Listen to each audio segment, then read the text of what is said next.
করতে পারেন, এরপরে আপনি আল্লাহর কাছে যা চাইবেন সেটাই আল্লাহ তাআলা আপনাকে দিয়ে দিবেন। জীবনে বাস্তব অভিজ্ঞতা থেকে বলছি, জীবনে অনেক বড় বড় বিপদে পড়েছি, এই দুইটা ওসিলা দিয়ে আল্লাহ তাআলার কাছে দোয়া করেছি।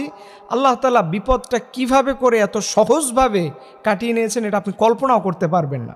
কিন্তু আমরা অনেকে দোয়া করতে চাই না। একবার দুইবার দোয়া করলে পরে অনেকে খুব বিরক্ত হয়ে যায়, ক্লান্ত হয়ে পড়ি যে আমার দোয়া এখনও কবুল হয় না, সো আমি আর দোয়া করব না।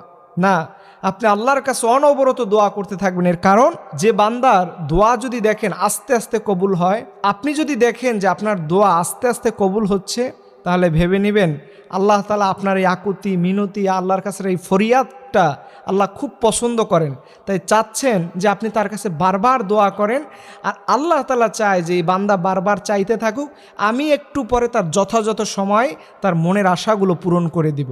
তাহলে আপনি ওসিলা দিয়ে যদি দোয়া করতে পারেন, দেখবেন আল্লাহ তাআলা আপনার মাস্ট বি